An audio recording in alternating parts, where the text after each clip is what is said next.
कौन सा दोहा चल रहा था हमारा? 115 कुछ चल रहा था शायद। 116 हो गया था सर। हाँ, हाँ।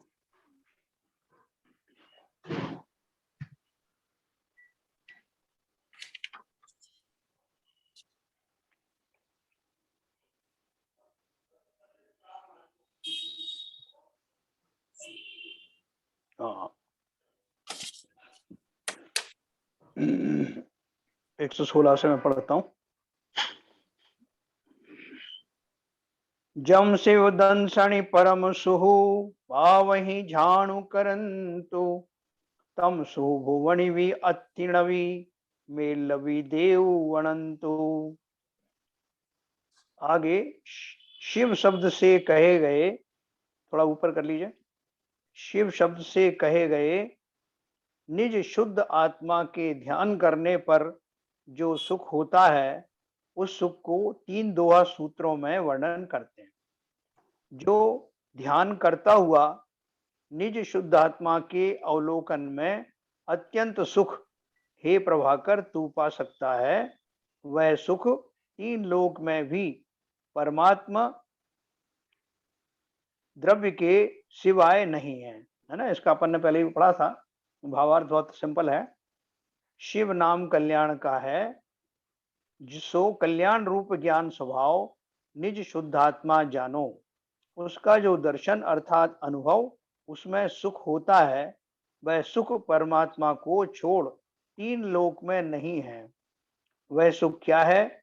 जो निर्विकल्प वीतराग परम आनंद रूप शुद्धात्म भाव है, वही सुखी है। क्या करता है? जो निर्विकल्प मतलब जो उस निर्विकल्प वीतरागी उसमें स्थित हो गया है, वही सुखी है। क्या करता हुआ यह सुख पाता है? 3 गुप्ती रूप परम समाधि में आरूढ़ हुआ सत्ता ध्यानी पुरुष ही उस सुख को पाता है। देखो, उन्होंने बहुत अच्छे से अपन को बारंबार सुख का स्वरूप भी बताया।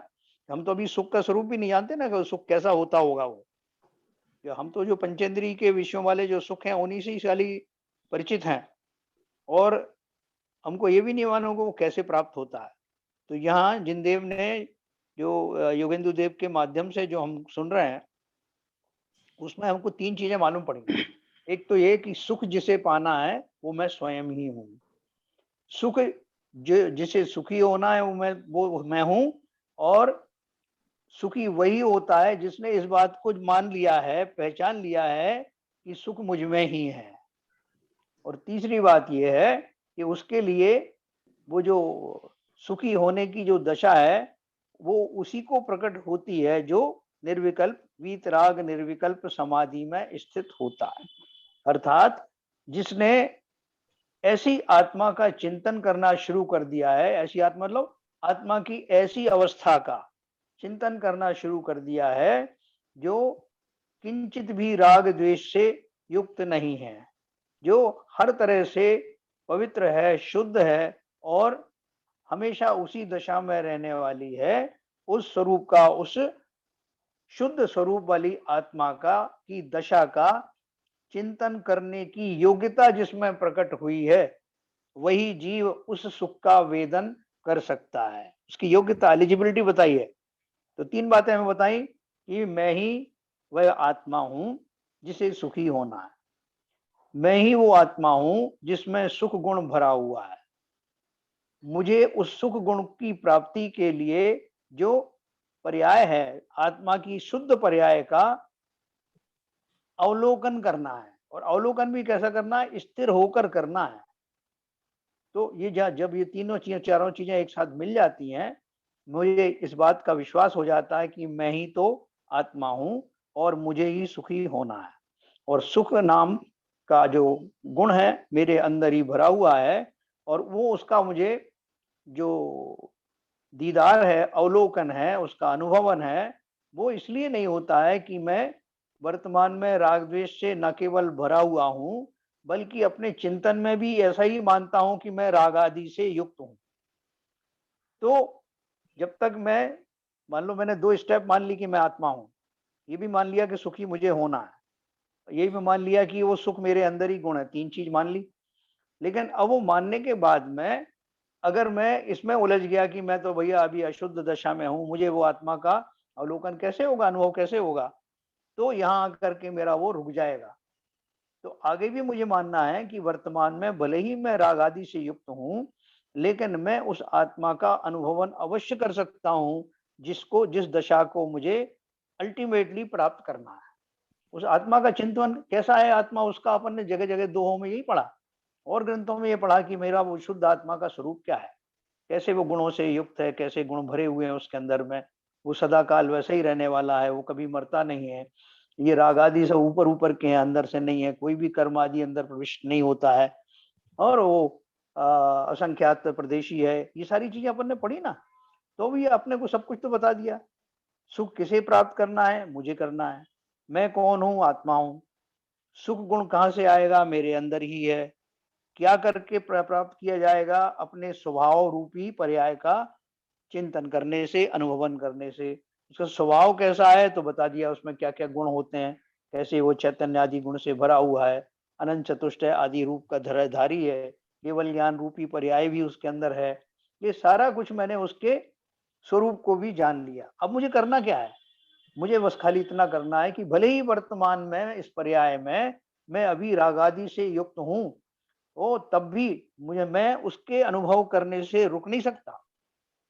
मतलब ये मेरी जो खाली ये मेरी वर्तमान जो स्थिति है, जिसमें मैं राग आदि से न केवल युक्त हूँ, बल्कि मुझे खुद भी पता है ये बात कि वर्तमान में मैं अशुद्ध हूँ, लेकिन फिर भी मैं अपनी शुद्ध दशा का ध्यान करने में समर्थ हूँ। तो भी देखो सब कुछ इजी हो गया हमारे लिए। हमें इंतजार नहीं करना कि साहब जब मैं शुद्ध हो जाऊंगा तभी शुद्ध पर्याय का ध्यान कर पाऊंगा। अशुद्ध अवस्था में भी, जो कि टेम्परेरी है, मैं उस शुद्ध पर्याय का ध्यान कर सकता हूँ जो परमानेंट है। तो ये उन्होंने देखो कहा है, जो वह सुख क्या है, जो निर्विकल्प वीतराग परम आनंद रूप शुद्धात्म भाव है, वही सुखी है। मतलब निर्विकल्प वीतराग परम आनंद में जो स्थिर हो गया है, वो वास्तव में सुखी है। ये छोटे से सेंटेंस में उन्होंने यही बताया है कि अगर आपको सुखी होना है तो उस अनुभव रूपी दशा में, कि मैं वास्तव में राग देश से रहित ही हूं। किस अपेक्षा से रहित हूं, स्वभाव रूप से। ऐसा विश्वास में लाते ही जैसे जीव स्थिर होता है, अपन स्वयं कर सकते हैं इसी स्टेट में, इसी दशा में, इसी पर्याय में मैं जब सामायिक आदि करता हूं, तो वैसा ही उसी जाति का आनंद का वेदन होता है। बहुत सारे लोगों ने किया है, तो मैं क्यों नहीं कर पा रहा हूं, क्योंकि मुझे इन सब चीजों का विश्वास नहीं है। जो जो मैंने कहा, मैं कौन हूं, मुझे क्या करना है, सुख कहाँ से आएगा, सुख किसे मिलने वाला है, सुख प्राप्त करने के लिए क्या क्या एलिजिबिलिटीज हैं, कौन सी दशा में सुख का अनुभव होगा, है ना। तो बाकी चीज तो अपन ने फिर भी मान ली, कौन सी दशा में सुख का वेदन होगा, इसी का नाम उन्होंने बताया कि निर्विकल्प वीतराग समाधि रूपी जो दशा होगी, अर्थात समस्त जगहों से अपने उपयोग को हटा करके ये जो जीव है, हम और आप सब लोग हैं, अपनी उस शुद्ध पर्याय वाली स्थिति का अनुभवन करेंगे, चिंतन करेंगे, तो सुख तुरंत प्रभाव से प्रकट होने लगेगा, है ना। तो देखो वो जैसे वो पिपरमेंट से वो बनाते हैं ना, एक अमृत धारा बनाते हैं, तो उसमें थोड़ा पिपरमेंट लेते हैं, थोड़ा अजवाइन का फूल लेते हैं और कपूर लेते हैं, तीनों को समान भाग में मिला करके बनाते हैं। अपने को लगता नहीं ये तीनों सॉलिड चीजें हैं, ये लिक्विड कैसे बन जाएंगी। तो आप ये करके देखना, हमारे घर पे बहुत बनता था ये अमृत धारा। और तीनों को आपने जैसे ही मिलाया, वो तीनों सॉलिड बन करके 1 सेकंड में लिक्विड फॉर्म में कन्वर्ट हो जाते। तो ऐसे ही हमें विश्वास अभी तक इसलिए नहीं हुआ कि हमने कभी उसका एक्सपेरिमेंट किया नहीं, लेकिन जिन्होंने किया है उनको अनुभव में, उनको ऐसा आनंद आया ही आया है। जिन खोजा तिन पाइया, गहरे पानी बैठ। तो देखो इस पूरी लाइन का अर्थ ये है, वह सुख क्या है, जो निर्विकल्प वीतराग परमानंद स्वरूप में है, वही सुखी है। क्या करता हुआ वह सुख पाता है, तीन गुप्ती रूप परम समाधि में आरूढ़ हुआ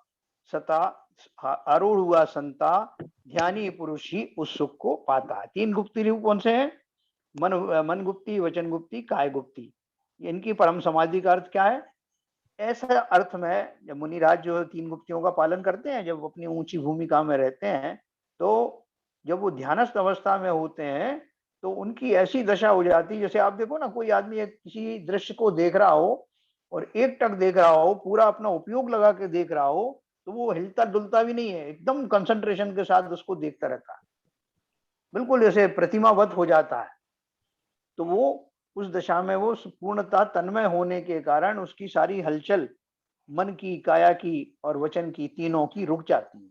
मुंह फाड़े देखता कोई अगर ऐसा विस्मयकारी दृश्य हो तो ऐसे ही जब उन जीवों को उस तरह के आनंद की प्राप्ति करने का भाव आता है, उस समय तक उनकी ये तीनों गुप्तियां प्रकट होती हैं।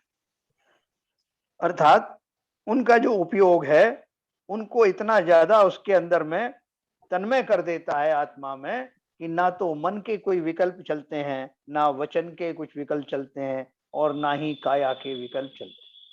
ये तो अपन ने लोकल में देखा है, या मुनिराज के कोई जो हम जो वचन सुन रहे हैं, या कोई और कोई बातचीत सुन रहे हैं जो हमारे बहुत इंटरेस्ट की है, तो हमारी ये सब तो चेष्टाएं रुक जाती हैं। तो मुनि जो है अपनी चर्या में ये तीन गुप्तियों का जो पालन करते हैं, उसका अभ्यास कर लेते हैं। तो अभ्यास होने के कारण ये जो निर्विकल्प वीतराग जो समाधि रूप है, वास्तव में उनको ज्यादा प्रकट होता है, क्योंकि वो तीन गुप्ति के धनी होते हैं, इसलिए वो उसको पूरी फिल्म देख पाते हैं। हम और आप ट्रेलर तो देख सकते हैं, लेकिन पूरी फिल्म वही देख पाते हैं। तो जो निर्विकल्प वीतराग परम आनंद रूप शुद्धात्म भाव है, वही सुखी है। क्या करता हुआ वह सुख पाता है? तीन गुप्ति रूप परम समाधि में आरूढ़ हुआ संता ध्यानी पुरुष ही उस सुख को पाता। अनंत गुण रूप आत्म तत्व के बिना वह सुख तीनों लोक के स्वामी इंद्रादि को भी नहीं है। अपन ने ये भी बात पढ़ी थी। इस कारण सारांश यह निकला कि शिव नाम वाला जो निज निज शुद्ध आत्मा है, वही राग द्वेष मोह के त्याग कर ध्यान किया गया आकुलता रहित परम सुख को देता है ना। शिव नाम किसको दिया है? आत्मा को ही दिया है। वही ब्रह्मा है, वही विष्णु है, वही महेश है, वही शिव है। शिव ही सुंदर है, सत्यम शिवम सुंदरम। ये सारे डायलॉग किसके लिए हैं? आत्मा के लिए ही है मुख्य रूप से। तो अनंत गुण रूप आत्म तत्व के बिना यह सुख तीनों लोक के स्वामी इंद्रादि को भी नहीं है। मतलब इंद्रादि देवों को भी बाकी सुख, भौतिक सुख तो बहुत हो सकते हैं, लेकिन इस सुख की प्राप्ति के लिए उन्हें भी अपने उस आत्मा में ही भली भांति स्थिर होना पड़ेगा। वो पूर्ण साधना इंद्रादि देवों के नहीं हो सकती, देवादि को नहीं हो सकती। मनुष्य पर्याय में ही उस उत्कृष्ट जाति के सुख का वेदन हो सकता है। इस कारण सारांश यह निकला कि शिव नाम वाला जो निज शुद्धात्मा है, वही राग देश मोह के त्याग कर ध्यान किया गया आकुलता रहित परम सुख को देता है।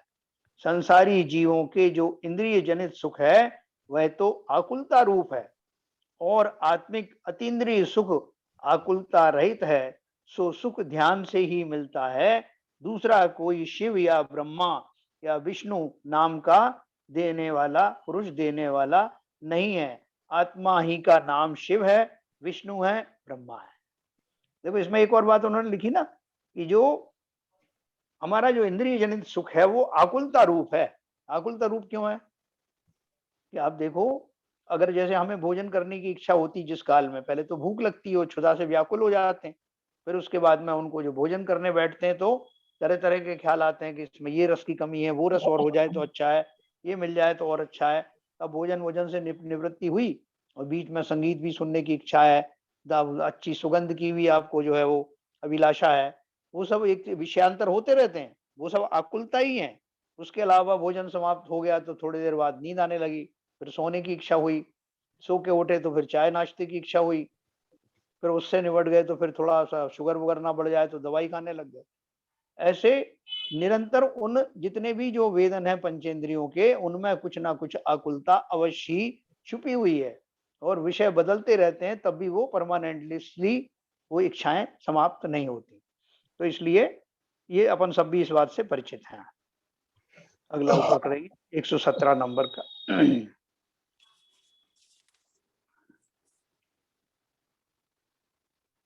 हाँ, जम मुनि लही अनंत सुहु नि अप्पा झायंतु तम सुहु इंदि वीण विलही देवही कोड़ी रमंतु।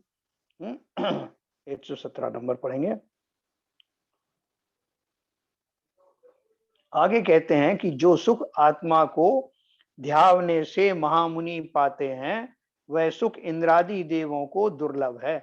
अपने आत्मा को ध्यावता परम तपोधन मुनि जो अनंत सुख पाता है उस सुख को इंद्र भी करोड़ देवियों के साथ रमता हुआ नहीं पाता। बाह्य और ये भी अपन पढ़ चुके हैं, बाह्य और अंतरंग परिग्रह से रहित निज शुद्धात्मा की भावना से उत्पन्न हुआ जो वीतराग परमानंद सहित महामुनि जो सुख पाता है उस सुख को इंद्रादिक भी नहीं पाते। जगत में सुखी साधु ही है, अन्य कोई नहीं है। यही कथन अन्य शास्त्रों में भी कहा है, दह्य माने इत्यादि। इसका अर्थ ऐसा है कि महामोह रूपी अग्नि से जलते हुए इस जगत में देव मनुष्य त्रियंश नार की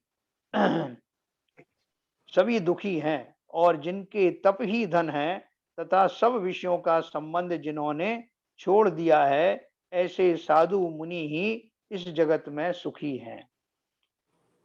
देखो कई बार अपन को भी लगता है ऐसा, आप देखना इस बात को कि कभी आप कोई साधुओं की संगति में थोड़ी बहुत देर जाकर के बैठेंगे तो जिन जीवों का वास्तव में होनार निकट है उनको लगेगा कि वास्तव में मैं फंसा तो हुआ हूं इसमें, इस जो मेरा जो बंधन मुझे लगे हुए हैं, भले ही गृहस्थी के बंधन हो या मेरी जो उनसे जो अटैचमेंट है उसके बंधन हो, उनमें मैं कहीं ना कहीं फंसा तो अवश्य हूँ।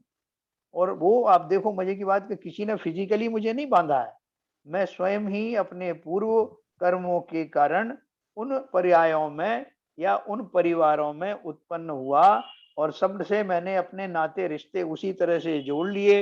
उन्हीं नाते रिश्तों की भूमिका निभाने के लिए किसी ने मुझसे कहा नहीं, मैं स्वयं ही बंध गया। वो कभी बहुत कम जीवों को होता है लेकिन छटपटाहट होती है कि कैसे इससे निकला जाए और उससे निकलने के भाव मात्र से ही उनको अच्छा लगने लगता है कि ऐसा क्षण भी कभी आ सकता है क्या कि मैं भी साधु का जीवन जीऊं।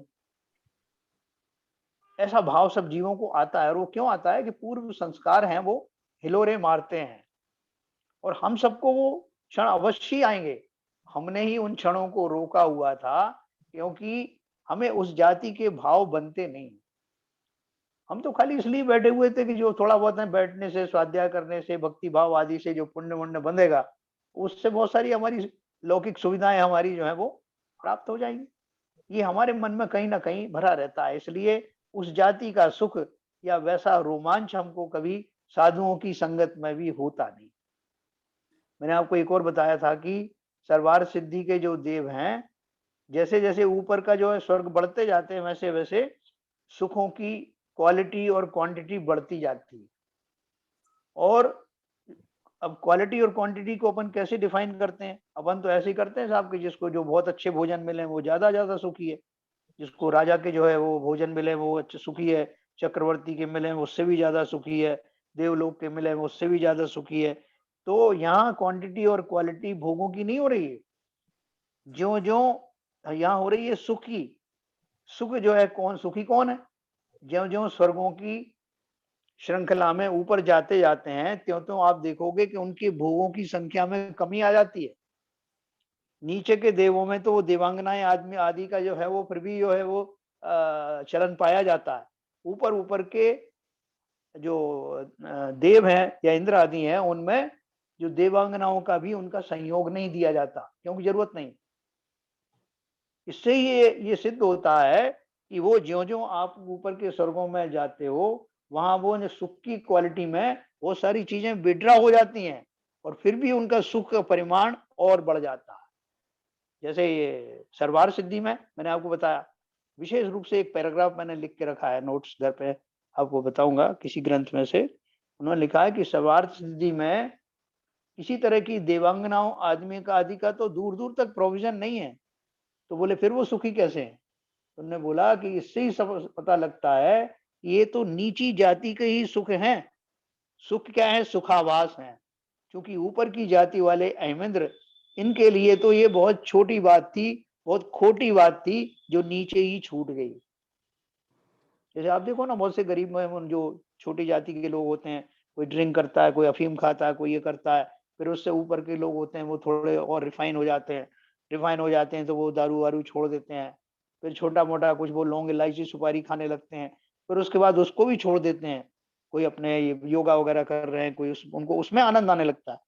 उसी तरह से उन अहमेंद्रों को जो 33 सागर की आयु में इस तरह के ना तो उनको देवांगनाओं के संयोग मिलते हैं, ना ही भूख आदि की व्याकुलता उनकी ऐसी तीव्र होती है जो बाकी के नीचे के देवों में बार बार खाने की या 2 बार खाने की या 1 बार अमृत झरने की उनकी फ्रीक्वेंसी जो है वो ज्यादा होती है। जबकि यहाँ 33 सागर के आयु वाले अहमेंद्रों को 33,000 साल में एक बार इस तरह की क्षुधा आदि जो है उनको का वेदन होता है और अमृत झर जाता है कंठ में से, मुंह भी झूठा होता नहीं। तो कहने का अर्थ क्या है कि ये जो पंचेंद्रिय के जितने विषय हैं वास्तव में वो तो बंधन ही हैं। जैसे नशे होते हैं ना, उस तरह की चीज है। और ऊपर ऊपर के देवों में उन नशे नशे नहीं पाए जाते, वो वैसे ही स्वस्थ रहते हैं, सुखी रहते हैं। इसी तरह से जो साधु हैं, साधुओं की उन्होंने बात कहा कि ऐसे साधु मुनि ही इस जगत में सुखी है। 118 पढ़ेंगे, थोड़ा सा नीचे का, हाँ बस। अप्पा दंसण जिणवर है, जम सुहु होई अनंतु, तम सुहु लहाई विराउ जीव, जानंतौ शिव संतु। संतु माने संत, शिव माने शिव। 118 पढ़ेंगे, थोड़ा और ऊपर ले लीजिए। आगे ऐसा कहते हैं कि वैरागी मुनि ही निज आत्मा को जानते हुए निर्विकल्प सुख को पाते हैं। देखो, देखी लाइन में उन्होंने एक शब्द और लगा दिया, मुनि के साथ वैरागी क्यों लगाया? सिंपल मुनि कह सकते थे ना। लेकिन क्वालिफाई क्यों किया है कि वो भावलिंगी मुनि जो खाली मात्र द्रवलिंगी नहीं है, द्रव्यलिंग के साथ साथ भावों से भी पूर्ण पूर्ण वैराग्य को धारण करके ही मुनि बने थे। इसलिए उन उदासीन मुनि को, संसार से जो उदासीन हो गए हैं, वास्तव में वे ही मुनि हैं और वे निज आत्मा को जानते हुए निर्विकल्प सुख पाते ही हैं। जब वैरागी लगा दिया है तो वैराग्य के बल पे अगर मुनि बने हैं तो वो निर्विकल्प समाधि तो उनको होती ही रहती है। साक्षात्कार निरंतर करते हैं उस परम शुद्ध आत्म दशा का। आत्मदर्शने निज शुद्ध आत्मा के दर्शन में जो अनंत अद्भुत सुख मुनि अवस्था में जिनेश्वर देवों के होता है, वह सुख वीतराग भावना को परिणित हुआ मुनिराज निज शुद्धात्म भाव को तथा रागादि रहित शांत भाव को जानता हुआ पाता है। देखो भावार्थ में और क्लियर किया है। दीक्षा के समय थोड़ा ऊपर ले लीजिए।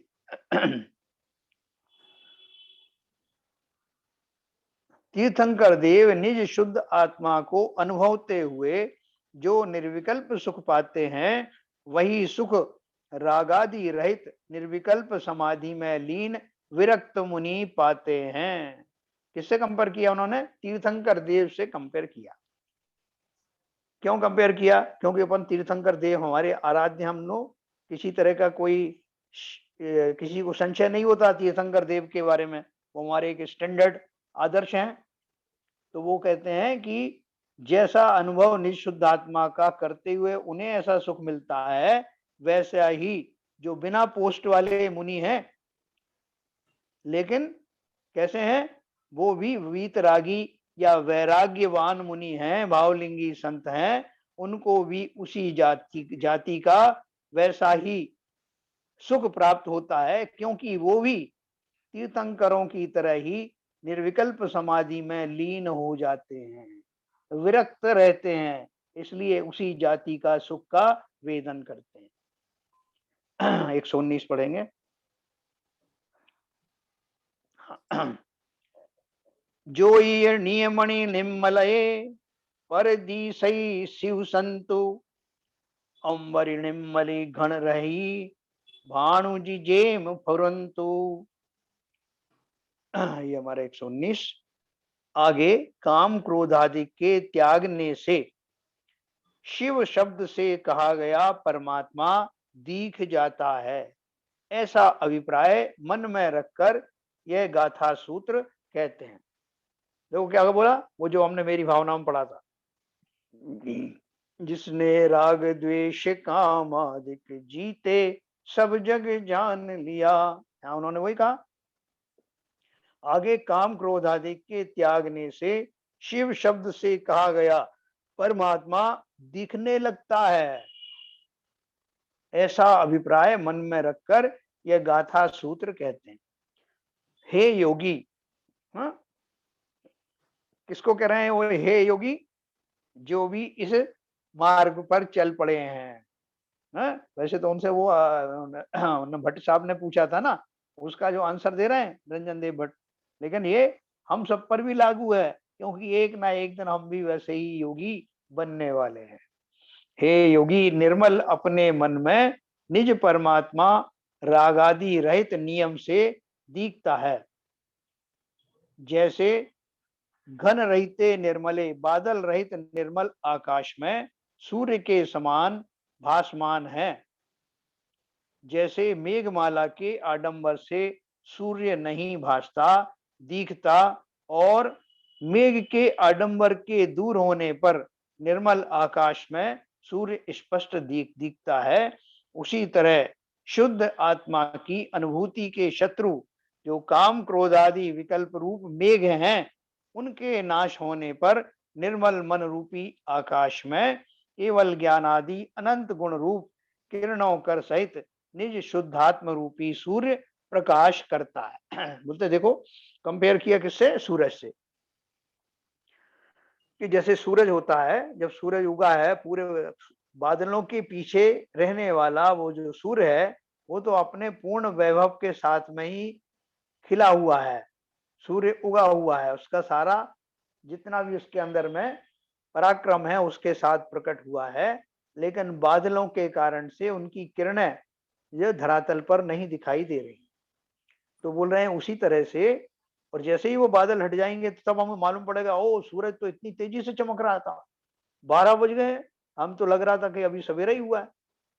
तो वो बोल रहे हैं कि इसी तरह से जो आत्मा का जो पूर्ण वैभव है वो मुझे इसलिए नहीं दिखाई देता क्योंकि मैं काम क्रोध आदि आदि के जो मेरे मेघ हैं उन्होंने उस आत्मा के प्रकाश को ढक रखा है। जैसे इसे लिखा ना, उसी तरह शुद्ध आत्मा की अनुभूति के शत्रु, मैं उसका अनुभवन नहीं कर पा रहा हूं। तो अनुभवन क्यों नहीं कर पा रहा हूं? दो कारण से नहीं कर पा रहे हैं। एक तो मैं वर्तमान में अशुद्ध पर्याय में हूं, पहली बात। और दूसरी बात यह कि जिसका मैं चिंतन कर रहा हूं वो चिंतन भी मैं अशुद्ध स्वरूप वाली आत्मा का ही कर रहा हूं। तो पहले वाले का तो तोड़ यह है कि मैं ऐसा जानते हुए भी कि मैं वर्तमान में रागादि से युक्त हूं, तब भी मैं उस शुद्ध पर्याय वाली आत्मा की जो शक्ति रूप से मैं स्वयं ही हूं उसका चिंतन भली भांति कर सकता हूं। ऐसा विश्वास आते ही मैं उन रागादि के होने के बावजूद भी उस शुद्धात्मा के दर्शन करता हुआ उस सुख को आज भी अभी भी प्राप्त कर सकता हूं, अनुभवन कर सकता हूं। ऐसा विश्वास लाना और सामायिक में उस एक्सपेरिमेंट को पूरा करना है ना। केवल ज्ञान रूपी अनंत गुण रूप किरणों कर सहित निज शुद्धात्म रूपी सूर्य प्रकाश करता है। अभी ये गुणायतन में जो बनाया जा रहा है ना, आपने कुंडलपुर में ये देखा होगा। कुंडलपुर में जब वो उनका मोक्ष कल्याणक हुआ तो उन्होंने दिखाने की कोशिश की कि वो आत्मा जो सिद्ध लोक में विराजमान हो गई, एक अर्धचंद्राकार उन्होंने शिला के ऊपर उनको विराजमान होकर एक चित्र सा दिखाया था। लेकिन शायद वो गुणायतन में अब इस रूप से हो रहा है वो डिजिटलाइजेशन, कि जैसे ही उनका 14वां गुण स्थान 13वें के बाद में होगा और वो सिद्ध बनेंगे तो पूरा वो एनिमेशन से या जो अपना डिजिटल टेक्निक से वो आपको दिखाएंगे कि जैसे आत्मा वहां से निकली, शरीर जो है डिसइंटीग्रेट होकर बिखर गया और वो आत्म ज्योति वहां जा करके विराजमान हुई। ऐसा प्रयास चल रहा है उनका पूरे गुण स्थान दिखाने का। तो जल्दी पूरा होगा तो हमारी अभिलाषा पूरी हो गई। जो कुछ अभी अपन पढ़ रहे हैं ना, उसको उन्होंने पिक्चराइज करने की कोशिश की है, जैसा उनकी बात से, प्रमाण सागर जी की बात से पता लगा। तो ये देखिए, केवल ज्ञान आदि अनंत गुण रूप किरणों कर सहित, हम जो कुछ पढ़ रहे हैं ना, उसके आधार पर हम वैसी कल्पना लगभग अपने मन में संजो करके इसका रोज अभ्यास करेंगे तो आत्मा अवश्य ही दिखाई देगा। विश्वास के साथ करके देखना। जितना जितना आप उसमें उपयोग सब जगह से हटाकर, स्थान का चयन उसमें बहुत जरूरी है। सही स्थान का चयन करना, जहाँ किसी तरह का जो है डिस्टरबेंस ना हो, अपना मन शुद्ध रख करके, अपनी धारणाएं सही बना करके आत्मा का चिंतन करना। भले ही पहले प्रयास में कुछ धुंधली सी अवस्था का निर्माण हो, लेकिन निरंतर करते रहने से वो रूप निखरने लगेगा, जो अनुभवन में आएगा। चलिए अपना एक और पढ़ते हैं, अगला 120 नंबर।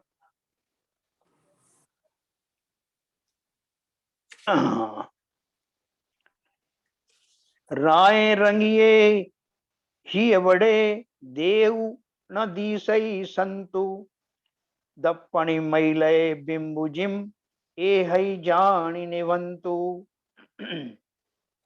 ऊपर आगे, जैसे मैले दर्पण में रूप नहीं दिखता, उसी तरह रागादिक मलिन चित्त में शुद्ध आत्म स्वरूप नहीं दिखता।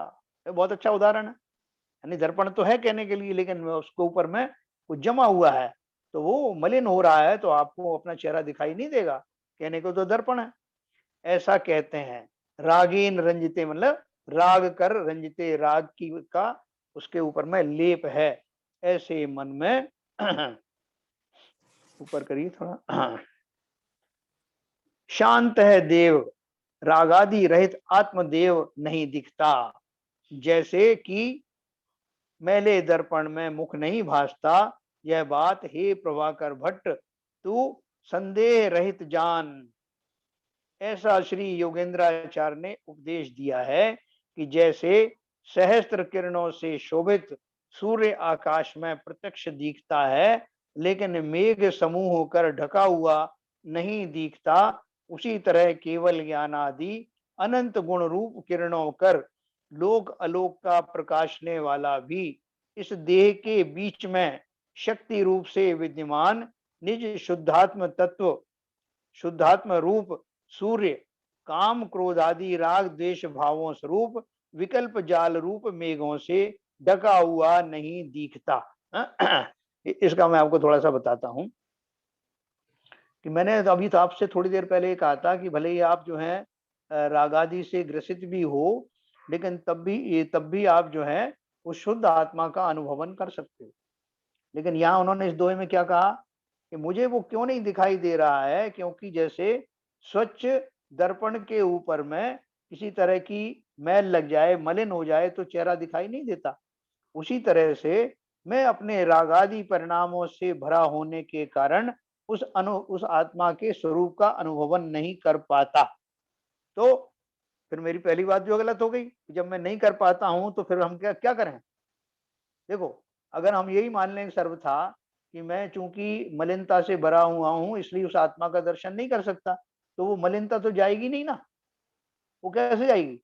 मलिनता को जाने के लिए ही तो ये कवायद है, जिससे मैं मुझे स्वच्छ दर्पण आत्मा का स्वरूप दिखाई देने लगे। तो उसका तरीका क्या है?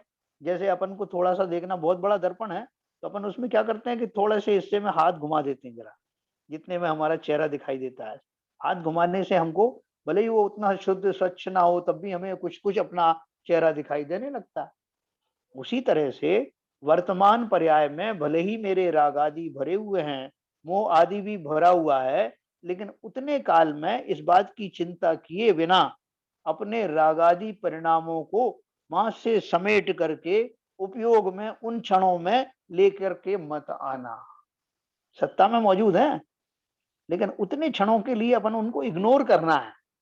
इग्नोर करके उस आत्मदशा को देखने का प्रयास करोगे, तो जैसे कभी हल्के से बादल होते ना, तो सूर्य की जो प्रताप होता है वही उन बादलों को छिन्न भिन्न कर देता है। उसी प्रकार से जितना मेरा उपयोग उस शुद्ध आत्मा में जितना ज्यादा लगेगा, उतना ही मेरे जो रागादि परिणाम है मोहादि परिणाम है, सत्ता में भी ढीले होने लगते हैं। उदय में चल रहे हों तो उनका जो है वो बहुत हल्का होकर के उदय में आते हैं। बंद भी जो है उस काल में हल्के होते हैं। ये सारे चमत्कार हमारे उस इस दशा में भी हो सकते हैं घटित, प्रोवाइडेड कि मैं अपने उन राग आदि परिणामों को पहचान करके उस काल में उनको पास फटकने ना दूं। ये हम सब बखूबी कर सकते हैं। ये टेक्निक है, ये भी एक आर्ट है ना। जैसे हम बोले कि जैन धर्म तो वीतराग विज्ञान है, क्योंकि जैसा करोगे वैसा होता है, एक्सपेरिमेंट करके जो देखेगा वैसी वैसी दशा में सबको वही रिजल्ट मिलने वाला है। और आर्ट इसलिए है कि वैसा मैं करने की प्रैक्टिस करूंगा तो हो जाएगा। तो इस तरह से हमने 120 दोहे आज पढ़े। अभी आपके कोई प्रश्न हो तो आप पूछ सकते हैं। सब अनम्यूट है। ललित जी अनम्यूट हो जाइए। हाँ, ये इसको जो शेयरिंग में हटा दीजिए।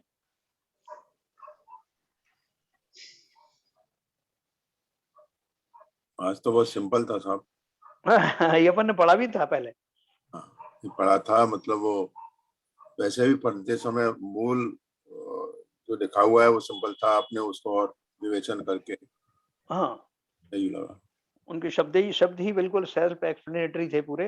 हाँ, तो उसको जो इन्होंने जो लास्ट में जो बात कही ना, वो मैंने इसलिए समझाई आपको कि एक तरफ तो वो बोल रहे हैं कि वो जो रागादि परिणाम वाला अगर होगा तो उसको जैसे सूर्य की चमक दिखाई नहीं देती मेघों के कारण से, तो रागादि से युक्त आत्मा को वो अनुभवन नहीं होगा।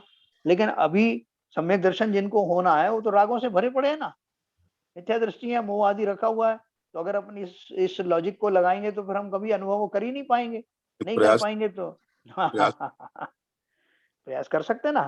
तो वो करण लब्धि की प्राप्ति करने के लिए जो साधक आगे आते हैं वो सब रागों से भरा हुए तो हैं, लेकिन उस काल में वो उनको सबको हटा करके उपयोग को फोकस करके कंसंट्रेट करके उस शुद्ध आत्मा के स्वरूप में लगाते ही वो सम्यक दृष्टि हो जाता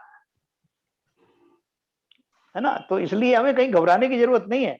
बस हमें अपने को ये जो 3-4 चीजें मैंने आपको बताई कि मैं कौन हूं, सुख कहाँ है, सुख का आवेदन कैसे होता है, इसका स्वरूप क्या है, सुख किसको दिखाई देता है, और सुख प्राप्त करने के बाद में उसका अनुभवन कैसे होता है, यानी सुख वाली दशा कैसे आती है। वही बहुत छोटी छोटी चीजें हैं, लेकिन हम उसके ऊपर थोड़ा सा ध्यान देंगे और उसका प्रैक्टिस करेंगे तो अवश्य ही हम इसको लक्ष्य को प्राप्त कर पाएंगे।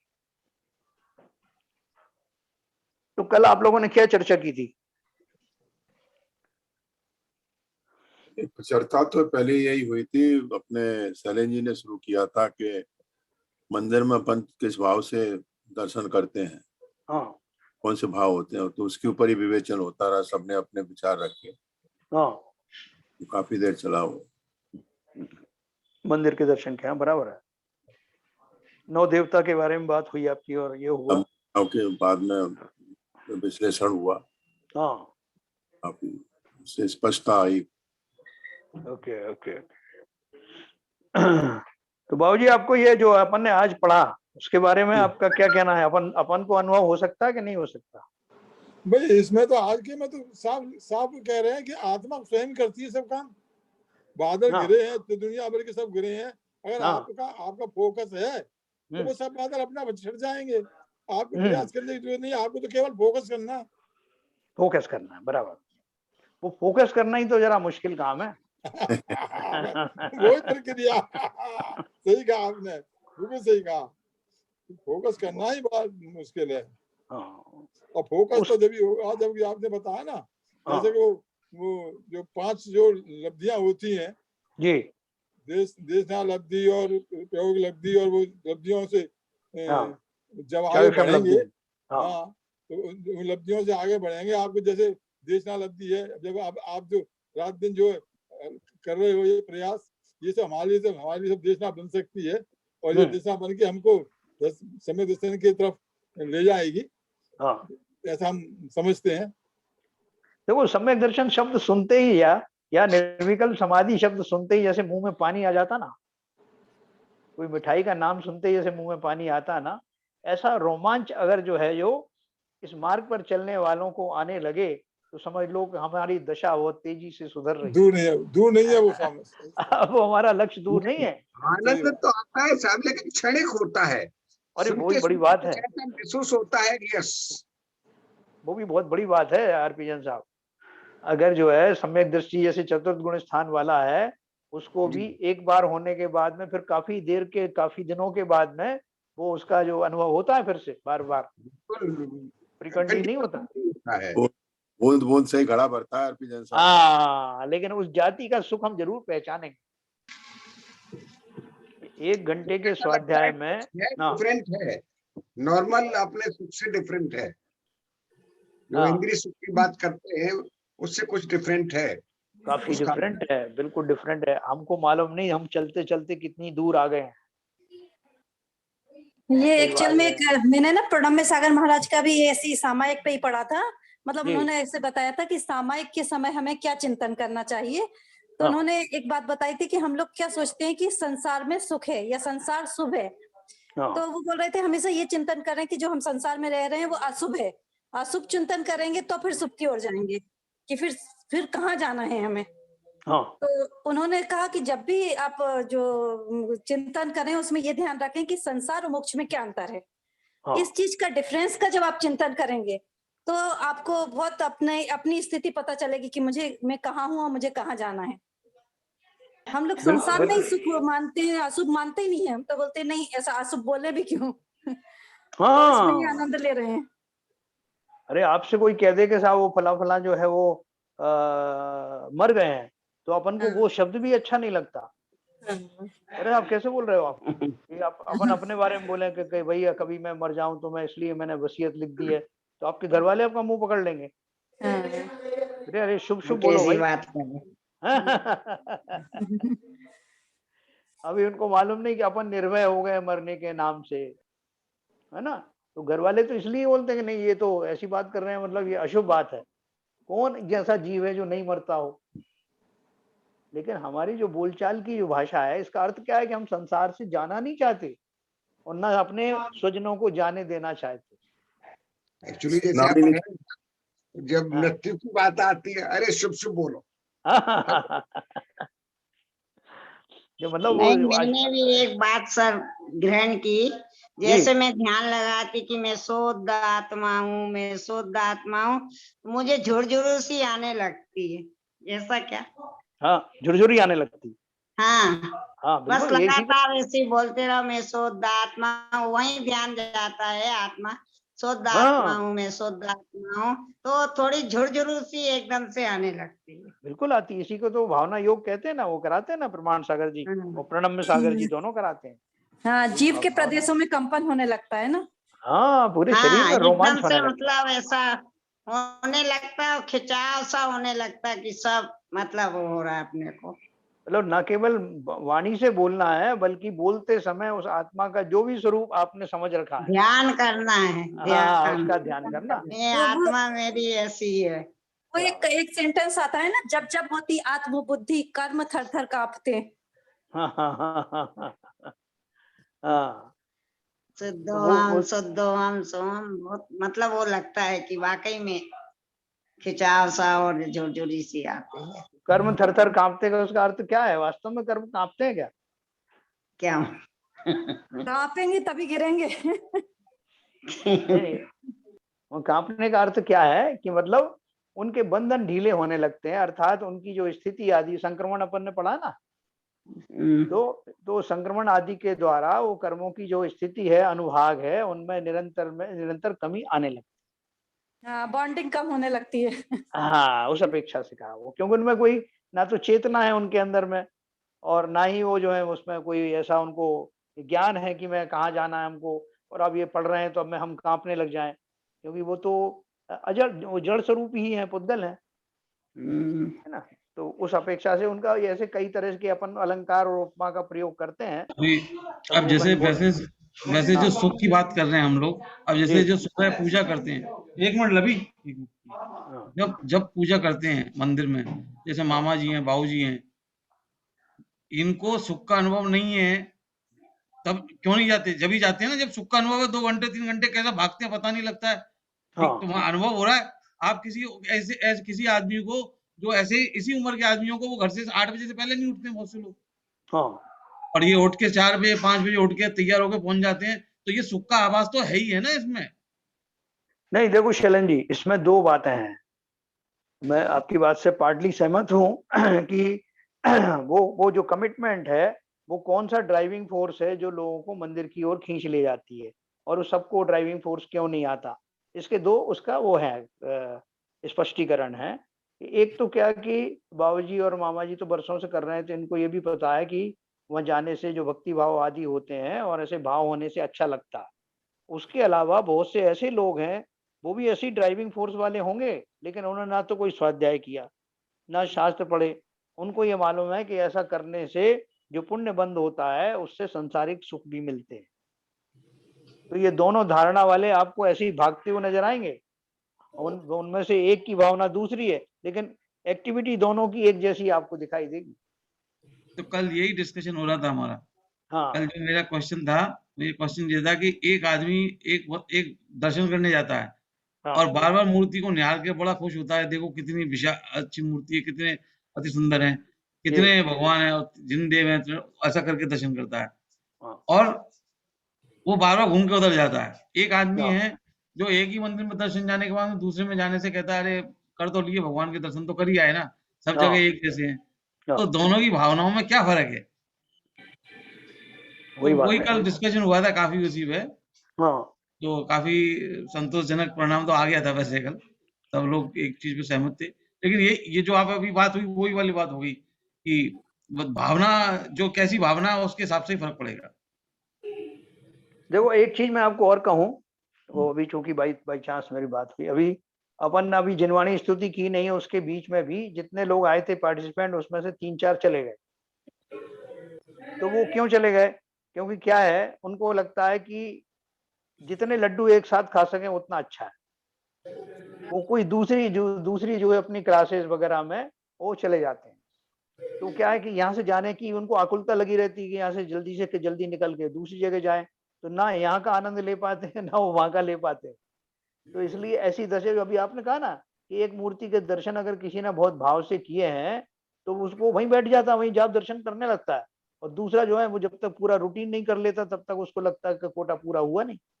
तो ये अलग अलग जीवों की अलग अलग धारणाएं होती हैं, लेकिन एक ध्यान रखना, जो आपको सुख और जो आपका कार्य संपन्न होगा, वो स्थिरता पूर्वक ही होगा।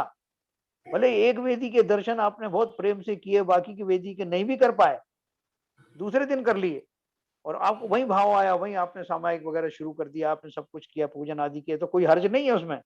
कोई आपको लिखने वाला नहीं कि आपने 3 प्रतिमा छोड़ दी। लेकिन आपने अगर उसमें पूरे फोकस्ड हो करके उन परिणामों को वहां किया, तो एक ही प्रतिमा के दर्शन भी काफी है। उसी तरह से अभी जिस चैनल पे आप लोग सब सुन रहे हैं, उसमें कोई विषय चल रहा है गंभीर, और आपने इस आकुलता में छोड़ दिया कि अब ठीक है भाई, वो दूसरी चैनल भी ज्वाइन करनी है, तो ना उसको समझ पाओगे ढंग से, ना इसे समझ पाओगे, कहीं फायदा नहीं होने पड़ा। इस आकुलता में भरे रहोगे सब कि कब ये, इसका समय तो नहीं खत्म हो रहा, उसका शुरू तो नहीं हो गया होगा। फिर वहां जाओगे तो वहां उसको जमने में, उसके उस लेवल पे आने में फिर टाइम लगेगा। तो इधर का भी जाएगा और वहां भी आपको पूरा आनंद नहीं मिलेगा। तो इसलिए जैसा ये हुई आपको। हाँ बात यह है हाँ कि किसी भी चीज के लिए, कुछ पाने के लिए हाँ पहले आपको टारगेट फिक्स करना पड़ेगा और श्रद्धा और विश्वास रखना पड़ेगा। बस। अगर हम ये स्वाध्याय शुरू करने से पहले अगर हमारा श्रद्धान है कि इससे हमें कुछ न कुछ सीखने को मिलेगा, हाँ और वो श्रद्धान अगर बरकरार रहेगा, तो हम आखिरी पल तक इस विवेचना को नहीं छोड़ेंगे। बराबर। और अगर श्रद्धान नहीं है, तो एक रूटीन के चक्कर में कि चलो भाई मेरा भी नाम लिख जाएगा कि मैं हाँ स्वाध्याय अटेंड करता हूँ, तो मैंने अटेंडेंस यहाँ दे ली, अब वहां भी जाना, वहां भी देखना है, तो वहां भी भाग रहे हैं। मगर श्रद्धान आपका है नहीं, तो फिर वो काय का स्वाध्याय। तो ये अपनी भावना के ऊपर डिपेंड करता है, चाहे स्वाध्याय हो, चाहे प्रतिमा जी के दर्शन हो, मंदिर के दर्शन हो। हाँ, सभी में वो लागू होता है। देखो, ये इसी मामले में मैं आपको बताऊं, जी जो स्वाध्याय को केवल ये समझते हैं कि हम स्वाध्याय में अटेंड कर लिया, 2 लाइन हाँ पढ़नी, हाँ 2 लाइन पढ़नी और हमारा हो गया स्वाध्याय, तब होगा हमारा ज्ञान हो गया, हमारा हाँ फॉर्मेलिटी पूरी हो गई। और कुछ लोग ऐसे होते हैं जो जो स्वाध्याय को जान के उनमें इंटरेस्ट लेकर के वो पढ़ते हैं। तो अब जैसे अब यहाँ स्वाध्याय हो रहा है, आत्मा के बारे में बताई जा रहा है। अब जिसको आत्मा से प्रेम है, आत्मा के बारे में जानना है, जो आत्मा की गूढ़ रहस्यों को समझना चाहता है, वो उठ के जा ही नहीं सकता भाई जी।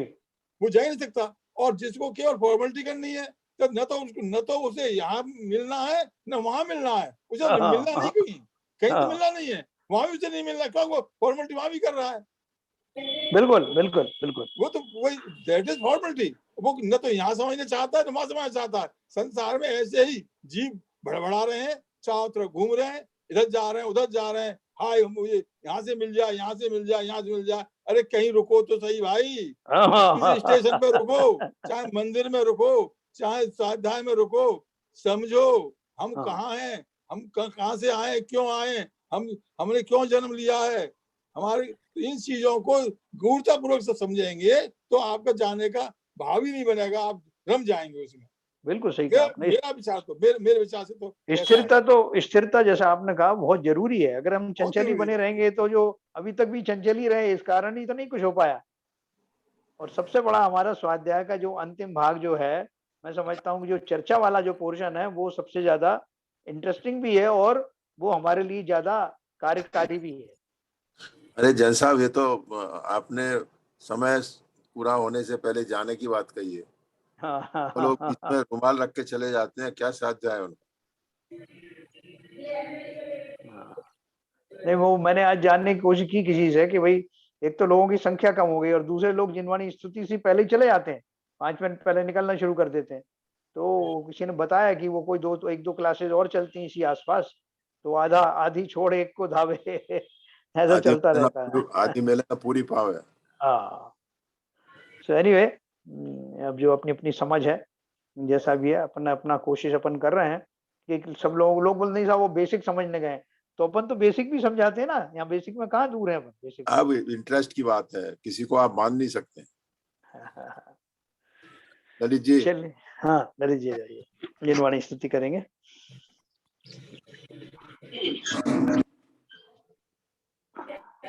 मास वेको ज्ञान के प्रकाश वेको अपर भास वेको भानु सी बखानी है। छो द्रव्य जान वेको बंध विधिमान वेको सो पर पिछान वेको परम प्रमाणी है। अनुभव बताए वेको जीव के जताए वेको काहू न सताए वेको भवे और आनी है। जहाँ तहाँ तार वे को पार के उतार वे को सुख विस्तार वे को यही जिनवाणी है। ये जिनवाणी भारती तो है जो भूल रहे, जो तेरी शरणा गए सो पावे सुख चैन। जिनवाणी के ज्ञान से सूझे लोकालोक, तो वाणी मस्तक धरो सदा देते हैं दो, सदा देते हैं दो। जिनवाणी माता की जय। जय जय।